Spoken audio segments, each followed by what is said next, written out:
Welcome back. Lance Scurv here, the Scurv Podcast. I am your host. Today I thought about how much time we waste in this lifetime. We get things done, but we look back and realize that we did waste a lot of time. For those who did realize that, most people don't even realize how much time they waste until they get older, start to have regrets, and start to think about how they could have made better use of the time that they had.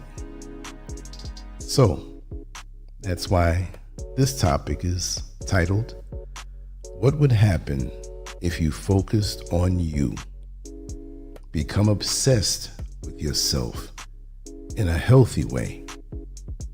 There are people out here who are obsessed with themselves, but it's not healthy.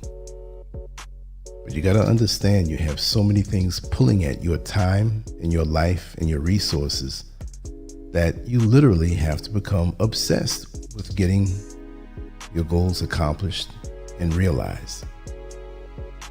Most people spend their entire lives worrying about what others think of them.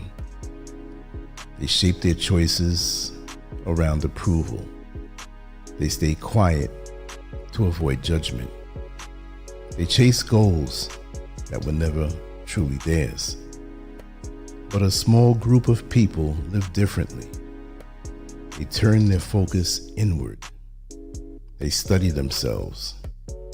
That small shift, believe me, it changes everything. If you're in your late 20s, 30s, 40s, 50s, or even 60s, you may have reached a moment where you feel tired of performing for others. You may feel drained from trying to meet expectations. At some point, you start asking a deeper question. What about me? What do I want? Who am I becoming?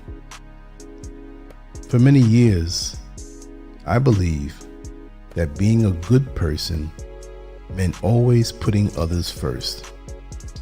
I believed sacrifice was the highest virtue.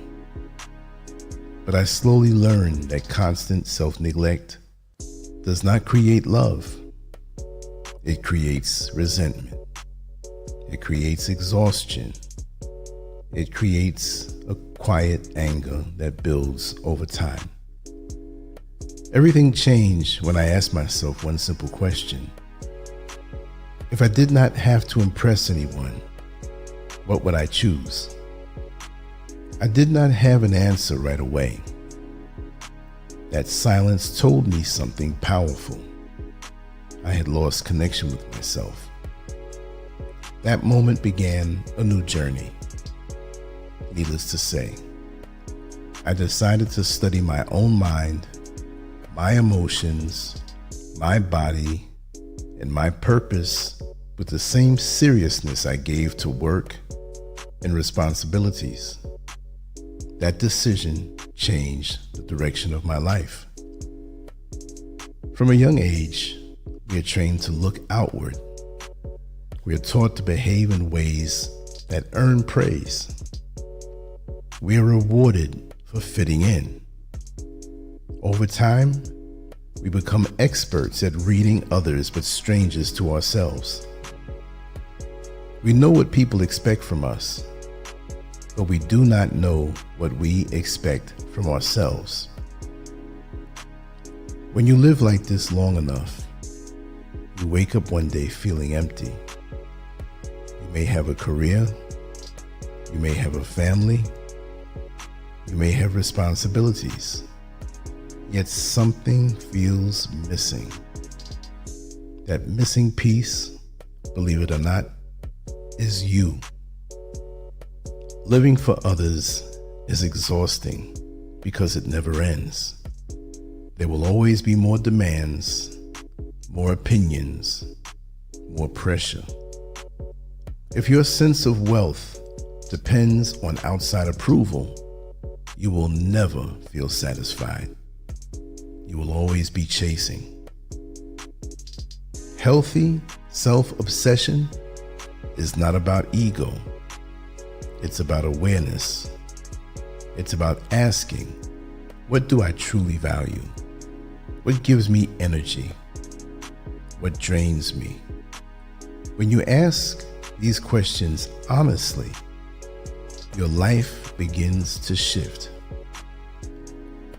To truly focus on yourself in a healthy way, you must work on 4 connected areas: your mind, your emotions, your sense of purpose, and your body. Your mind is the control center of your life. Many people wake up and immediately give their attention to news, social media, and other people's opinions. From the first minute of the day, their thoughts are shaped by outside forces. They're hijacked. Then they wonder why they feel anxious or distracted. If you want to reclaim your life, you must guard your mind. Feed it with ideas that strengthen you. Spend time thinking about your goals before you respond to anyone else's. Your emotions are just as important. Many adults reach their 40s or 50s without ever learning how their emotional patterns work.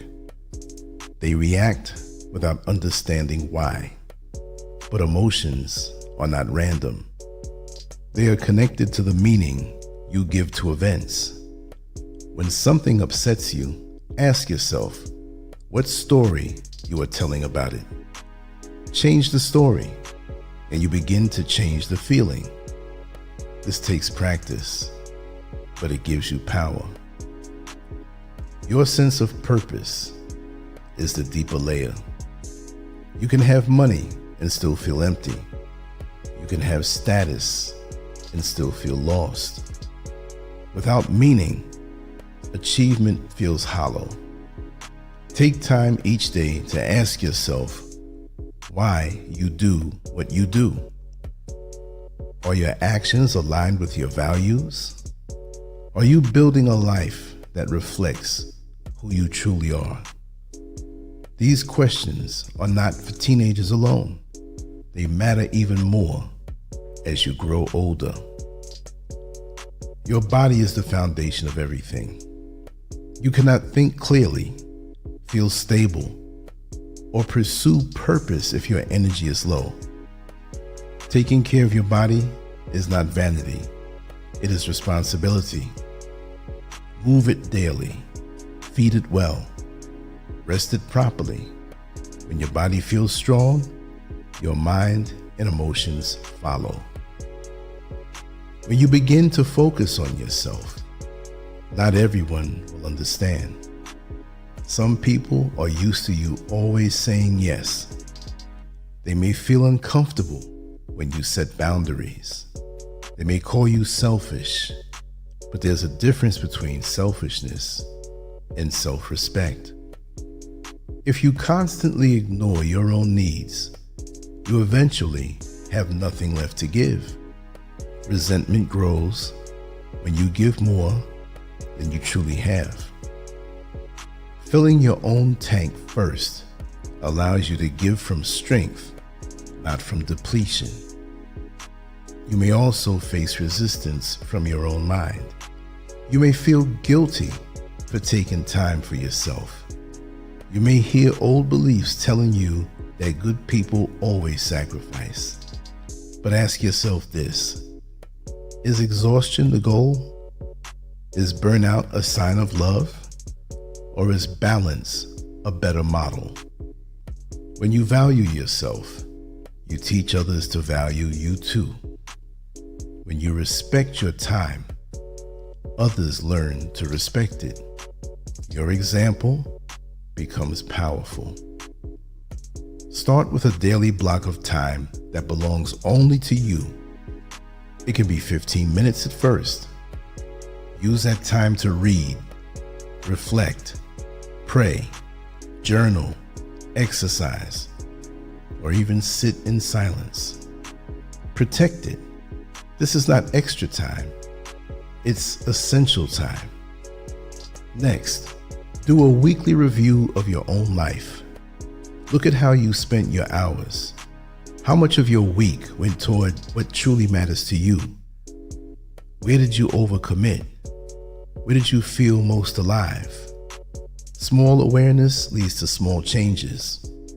Small changes lead to major transformation.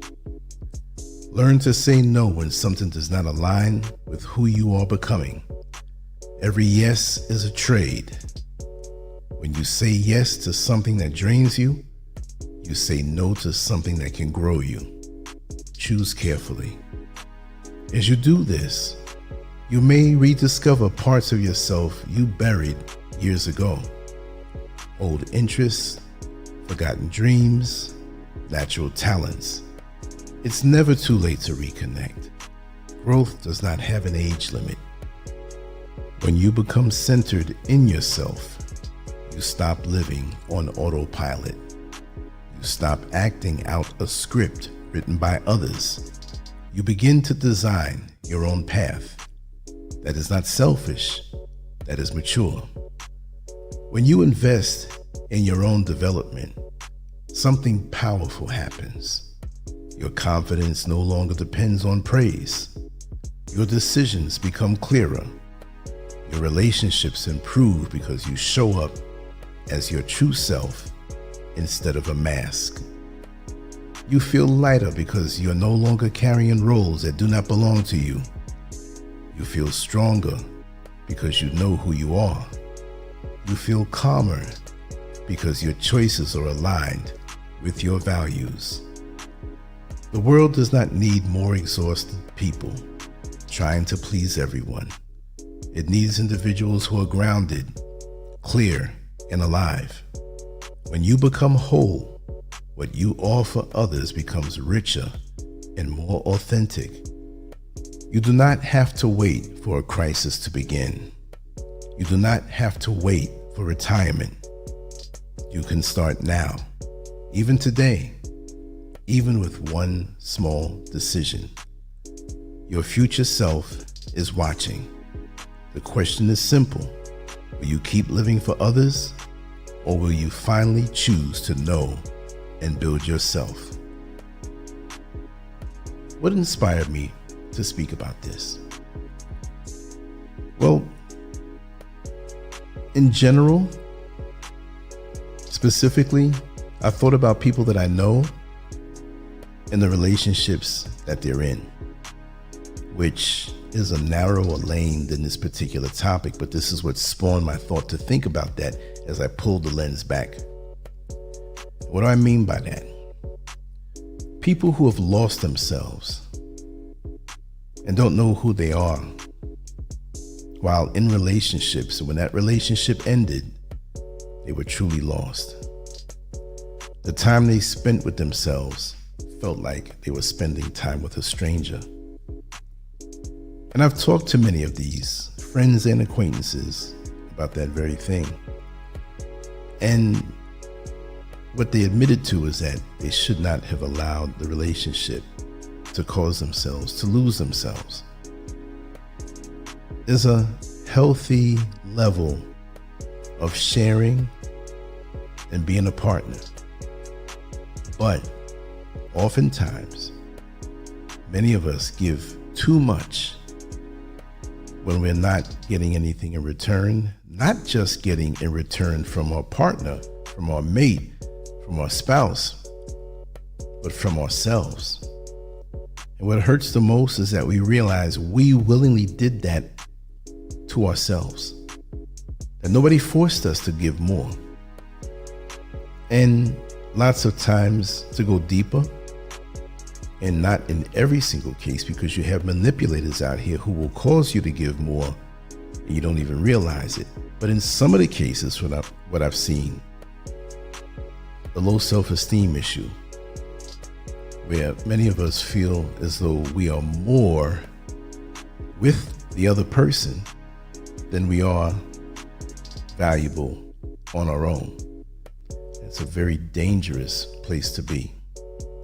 And I find many manipulators, they can spot that in you. They can discern that you're open for that, that you don't think much of yourself. You know, self-respect, self-love is a repellent to these manipulators.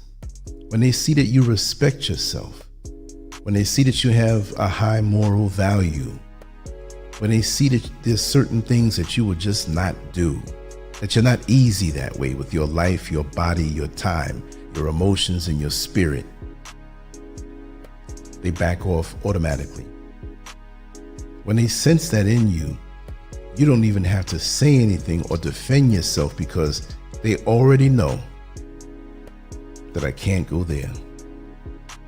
That's like 2 or 3 rats in the gutter, coming up out of the gutter, and they're walking down the street, and they look into various yards, houses, and they see 2 or 3 cats in one front yard. Yes, there's a gate there, but do you think those rats are gonna go on those premises? No, they already see death if they cross that fence. This is how you having self-respect and thinking highly of yourself, not on an ego level, but you have to think highly of yourself, right? And you'll repel those types that come to suck from you and make you lose yourself. So at the end of the day, when you break up or just fade away from this person, not only do you feel as though you lost yourself, you usually will have a lower sense of self-esteem now because you're disconnected, which that's an emergency time that you need to meditate, heal, and get into yourself. But that's also a more vulnerable time to fall into the same type of relationship, except it's going to be more severe because you're now damaged even more so. I didn't mean that to say you are damaged, but there has been damage that you need to correct and heal up from. That's the bottom line. There's so many places we can go with this, and there's so many aspects and roads we can take with this, because remember, when we speak about topics like this, it's all interconnected. It's not just one separate thing and that's it, and that's your problem and my problem, or my challenge is this and your challenge is that. No, we have a little bit of each in all of us, some of it in trace amounts, but it's there nonetheless. And so we can utilize each other's energies as we heal to help other people who may not know the proper road to come out of that crazy place that they may find themselves in that leaves themselves vulnerable. This is why I talk about these types of topics. But anyway, just want to say that I appreciate you all for spending your precious time here. I'm on to the next one. Have a few things to do today, but we will come back with more content. And again, like I always say, go to lancescurvx.com. Sign up with your email. It's free. There's no charge. And you'll get all of the content that we have here on social media and things that we can't put on social media. So you'll get everything there. And I'm looking forward to seeing you signing up. Anyway, much love to you all. Lance Scurv out. On to the next one. As always, it's a pleasure to spend time here with you. Peace.